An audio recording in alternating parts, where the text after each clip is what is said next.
Bonsoir à tous, ravi de vous retrouver. Voici les titres de votre journal. La Sotra s'installe à Boaké. 100 autobus de la Sotra seront dès ce vendredi dans la capitale du Béquet.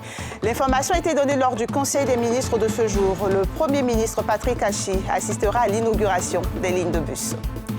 C'est la rentrée scolaire et c'est une bonne occasion pour parler de ces élèves qui se démarquent par la qualité de leur travail. Chaque année, les meilleurs obtiennent le prix d'excellence. Dans ce JT, nous vous présenterons le parcours d'anciens lauréats aujourd'hui en cycle supérieur.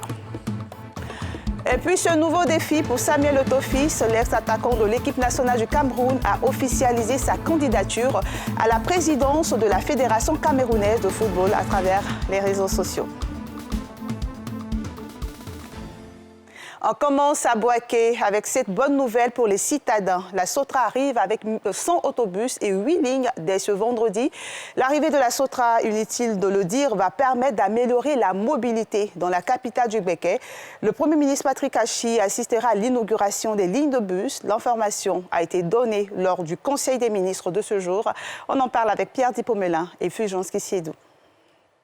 Dès vendredi prochain, Boaké, la capitale du Béquet, avec plus d'1 million d'habitants, recevra 100 autobus de la Sotra, société de transport abidjanais, qui vont se déployer sur un réseau de 8 lignes à travers la ville. Information donnée au terme du Conseil des ministres de ce mercredi, présidé par le président de la République, Alassane Ouattara. La présence du transport public à Boaké est un vieux projet qui vise à améliorer la mobilité des populations. Le Conseil a adopté une communication relative au déploiement de la Société des transports abidjanais, Sotra, à Boaké. Prévu depuis les années 80, le déploiement de la Sotra dans la ville de Boaké est effectif. Suite aux résultats probants de la phase pilote, la cérémonie de lancement du démarrage des activités de la Sotra à Boaké est prévue pour ce vendredi 24 septembre 2021, donc dans 2 jours, sous la présidence du Premier ministre, chef du gouvernement. Boaké fait partie des villes de l'intérieur du pays qui vont abriter les matchs de la CAN 2023 d'ici là. Le parc auto de la Sotra aura atteint 400 bus dans cette grande agglomération. Plusieurs autres capitales de régions sont concernées par ce programme de déploiement du transport public, en priorité Korogo, San Pedro, Yamoussoukro, des villes impliquées dans l'organisation de la Coupe d'Afrique des Nations 2023. L'heure est au bilan pour le système des Nations Unies en Côte d'Ivoire et la Commission électorale indépendante. Un atelier bilan du projet d'appui aux élections en Côte d'Ivoire réunit les 2 parties en ce moment à Yamoussoukro. Il passe en revue la tenue des scrutins présidentiels de 2020 et législatifs de 2021. Les partenaires techniques et financiers ont alloué près de 4 milliards de francs CFA à l'organisation de ces élections. Le reportage de Thiemé Dangé. Retrouvailles dans la capitale politique Yamoussoukro entre la Commission électorale indépendante et ses partenaires du système des Nations Unies. La tribune, l'atelier bilan du PACI, projet d'appui aux élections en Côte d'Ivoire, qui passe au scanner l'action conjointe des 2 parties dans le processus d'organisation du scrutin présidentiel 2020 et celui des législatives 2021. Occasion pour la représentante résidente du PNUD de saluer la bonne conduite des opérations électorales dans un contexte politique national par moments difficile, en lien avec des mots d'ordre de marche et de désobéissance civile. L'élection présidentielle qui s'est tenue en octobre 2020, dans un contexte politique tendu, était émaillée de violence, comme on le sait tous. Mais les élections législatives se sont tenues dans un environnement apaisé en mars 2021. Ce dénouement positif a été le fruit de la maturité et de l'esprit patriotique et responsable de la classe politique ivoirienne, mais également de la détermination et du professionnalisme de la Commission électorale indépendante. Je voudrais exprimer mon appréciation au président de la Commission électorale indépendante et à son équipe pour tout le sérieux avec lequel ils ont fait un travail professionnel, courageux et difficile pendant plusieurs mois, souvent dans un environnement pas toujours facile. Se réjouissant de cette reconnaissance de l'engagement citoyen de ses pairs, membres de l'institution électorale ivoirienne, le président de la CEI a situé les enjeux de la rencontre de Yamoussoukro. Il est à notre avantage, donc, dans la suite logique de notre coopération, de marquer un arrêt et de jeter un regard objectif sur notre parcours et les activités menées.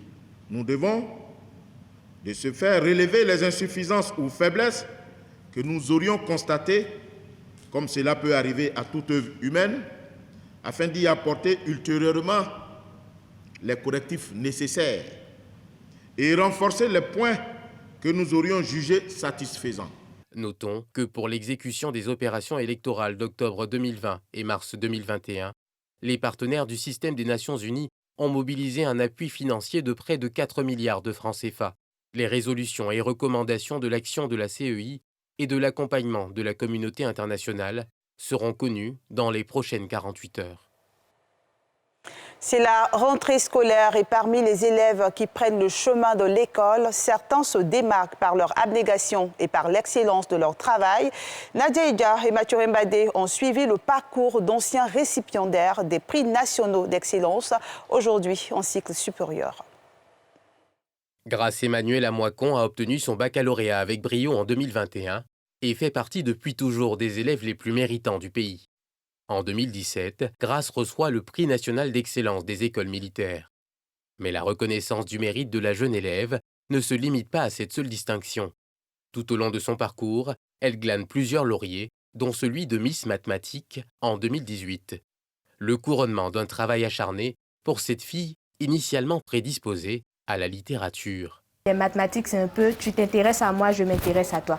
Donc si tu portes de l'intérêt à cette discipline, tu fais des exercices et tout, ça va aller. Les Anglais me le disent, practice makes perfect. C'est-à-dire, c'est en forgeant qu'on devient forgeron. Cet amour pour les mathématiques, c'est venu naturellement. Mais au passage, je vous dis, elle est beaucoup plus forte en littérature même qu'en mathématiques. Grace est une fierté pour ses parents qui ne tarissent pas d'éloges à son égard. Et depuis la maternelle, elle a été toujours major, première de sa classe. Elle a été toujours responsable. En aucun moment, je n'ai eu à lui dire « va étudier », non. Elle connaît à quel moment elle doit étudier. Et déjà même au primaire, quand vous regardez au niveau de la bibliothèque, tous mes livres, elle les lisait. Tout comme elle, Joël fait aussi honneur à ses parents. Élève brillant, il reçoit en 2013 le prix national d'excellence du CEPE, puis en 2017 pour le BEPC. Pour lui aussi, le secret de la réussite reste l'assiduité. C'est de toujours travailler, étudier. Voilà. Lorsque tu commences un cours, tu révises ton cours, tu fais des activités concernant le cours, tu cherches quelques approfondissements et tout. C'est toujours la même formule. Et toujours aussi en ayant l'esprit d'humilité. Et c'est avec émotion que ces jeunes se remémorent le prix national reçu des mains du président de la République, où ils ont obtenu, en plus du trophée, la somme de 10 millions de francs CFA chacun. Tu te rends compte, tu revois un peu ton parcours comme un film, tous tes efforts, toutes ces personnes qui t'ont dit tu peux y arriver et vraiment tu es heureuse, tu es reconnaissante et tu veux partager ta joie avec tous ceux qui t'ont soutenu. C'est l'admiration, voilà, l'admiration de la part de ses connaissances. Voilà, les gens qui parlaient, ah oui, c'est celui qu'on a vu à la télé et tout. Pour eux, la pression est quotidienne, mais il faut garder le cap. Pour arriver au sommet, ce n'est pas vraiment chose difficile, mais c'est de rester au sommet qui est vraiment quelque chose qui n'est pas aisé. Donc je crois que cette pression-là existe bel et bien, de toujours vouloir se garder au même niveau pour ne pas décevoir les attentes des autres. Jour et nuit, ils travaillent d'arrache-pied pour y arriver. À l'instar de leurs parents, leur seule crainte est de ne pouvoir accéder aux prestigieuses universités, faute de ressources financières conséquentes. Moi, je me suis dit que bon, quand tu es parmi les meilleurs élèves, généralement, tu peux avoir même une bourse étrangère. Réussit brillamment son baccalauréat et aujourd'hui, l'autre cap, c'est de lui permettre de faire des études à l'étranger pour pouvoir poursuivre, en tout cas dans le domaine des mathématiques. Pour cette année académique 2021-2022, Grace espère intégrer une université en Angleterre, si elle réunit toutes les conditions et réussit à tous les tests d'admission exigés. Rien n'est sûr pour la future étudiante qui doit obtenir dans les meilleurs délais des fonds pour sa scolarité.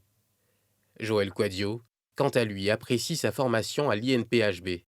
Pour autant, Il caresse également le rêve de pouvoir étudier à l'étranger. L'Autorité nationale de la presse poursuit ses efforts pour le développement de la presse ivoirienne. Elle a mis en place ANP Academy, un cadre d'échange et de coaching pour soutenir et accompagner le secteur de la presse dans sa diversité. ANP Academy se tiendra tous les premiers vendredis du mois. Salif Yalekwe, Mathieu Mbadé. Le secteur de la presse est confronté à plusieurs difficultés. De la mévente aux problèmes de distribution en passant par la concurrence menée par le développement du numérique. Face à ce tableau sombre, l'ANP, Autorité nationale de la presse, a présenté mercredi dans ses locaux une nouvelle tribune d'échange entre professionnels du secteur. L'ANP Academy. C'est un des premiers objectifs de l'ANP Academy, c'est d'amener les rédactions, c'est pour ça que nous adressons d'abord aux journalistes, d'amener les rédactions à prendre conscience que le respect des règles éthiques et déontologiques peut aider à réconcilier le public avec son lectorat. Il s'agira au cours des différentes sessions, soit de réfléchir sur l'évolution et l'avenir de la presse, les nouvelles pratiques, soit de renforcer les capacités des acteurs du terrain en ce qui concerne les fondamentaux de la profession de journaliste. Une aubaine bien accueillie par les patrons de presse. Je salue aussi l'espace de discussion qu'on va avoir. Parce que dans notre métier, aujourd'hui, il faut le dire, les problèmes sont nombreux. Et si nous trouvons un espace où nous pouvons poser nos problèmes au quotidien, pour qu'on trouve des solutions pour sortir la presse du marasme dans lequel elle est plongée depuis quelques années, je pense que c'est une initiative qui est la bienvenue. Au niveau des journaux, par exemple, c'est la mévente, avec la mauvaise distribution. On a un problème au niveau de la publicité, parce qu'il y a la raréfaction des publicités dans nos journaux. Bref, on a beaucoup de problèmes pour lesquels nous pensons que ANP Academy peut être une solution ou une voie de solution. ANP Academy se tiendra tous les premiers vendredis du mois avec une thématique et un intervenant qui sera un journaliste senior. Le stade de Yamoussoukro n'étant pas homologué par la Confédération africaine de football, c'est au Bénin que la Côte d'Ivoire va jouer son prochain match comptant pour les éliminatoires de la Coupe du Monde Qatar 2022 contre le Malawi. Les autorités en charge du sport rassurent quant à l'achèvement à temps des travaux du stade initialement prévus pour abriter la CAN 2023. Salif Yalekwe. Le match Côte d'Ivoire-Malawi comptant pour les éliminatoires de la Coupe du Monde 2022 au Qatar sera délocalisé au Bénin le 11 octobre prochain. Face à la polémique, la directrice de la communication du ministère des Sports, entourée de plusieurs collaborateurs, a fait des précisions. Le stade de Yamoussoukro était une solution palliative proposée par la FIF. Cependant, la mission d'inspection de la CAF a conseillé à la Côte d'Ivoire de poursuivre les travaux et de choisir sous 48 heures l'un des stades homologués à l'extérieur de la Côte d'Ivoire pour recevoir ces matchs. Ce qui a été fait. Ainsi, la FIF a décidé que la Côte d'Ivoire accueillera ces matchs sur le stade de l'Amitié Générale Mathieu Kérékou de Cotonou au Bénin et tout est en œuvre afin que tout se déroule bien pour notre équipe nationale. Tous les chantiers de la CAN 2023 avancent très bien et sont suivis par le BENET en relation avec l'Office national des sports. La Côte d'Ivoire, avec 4 points, occupe la première place du groupe D de ces éliminatoires. Parlons maintenant santé. Près de 1500 espèces de plantes médicinales ont été identifiées par les chercheurs ivoiriens. Vous avez désormais la possibilité de connaître ces plantes et leurs propriétés. Il suffit pour cela de faire un tour dans les locaux de l'OMS en Côte d'Ivoire. La toute première vitrine de la médecine traditionnelle en Afrique de l'Ouest a été installée aujourd'hui par l'OMS, qui a par ailleurs inauguré son centre d'information et de documentation. Brice Yanwa et Aruna Zeba. La toute première vitrine de la médecine traditionnelle et un centre d'information et de documentation officiellement inauguré en présence du ministre de la Santé, de l'Hygiène publique et de la couverture maladie universelle qui a procédé à la coupure du ruban avant de visiter les lieux. Réalisés par l'Organisation mondiale de la santé, ces espaces permettront au public, notamment aux étudiants et aux enseignants, d'approfondir leurs recherches. Vous avez vu que la vitrine présente les plantes qui viennent des zones de forêt dense, de forêt moyenne et aussi des zones de savane. Nous avons voulu que ça soit une vitrine pédagogique qui puisse instruire non seulement les élèves et étudiants, mais aussi les chercheurs et inspirer aussi toute la population. Alors l'objectif, c'est justement montrer ce qui existe en Côte d'Ivoire comme plantes qui soignent et des plantes qui ont des vertus et dont nous pouvons faire la promotion pour lutter contre les maladies en Côte d'Ivoire. Ce centre de documentation a une particularité parce que la recherche se fait de manière électronique. Vous avez toutes les thèses qui sont produites ici en Côte d'Ivoire, des thèses de médecine, mais aussi des thèses d'autres domaines. Donc il suffit de rentrer dans les moteurs de recherche, de mettre la thématique que vous voulez et vous avez toutes les mises à jour qui vous sont offertes par ces plateformes. La cérémonie de ce jour est une invitation faite aux acteurs de la santé de s'approprier ce nouveau système de santé collaboratif, à savoir la médecine moderne et la médecine traditionnelle, pour travailler ensemble à la satisfaction des nombreux besoins de santé de la communauté. Je voudrais également inviter les chercheurs à s'investir, à chercher les médicaments. La Côte d'Ivoire est en retard. Nous avons 7 produits homologués, alors que la sous-région, ils ont plus de 700 médicaments homologués pour le Ghana. Nous n'avons que 10. Nous voulons travailler sur les médicaments.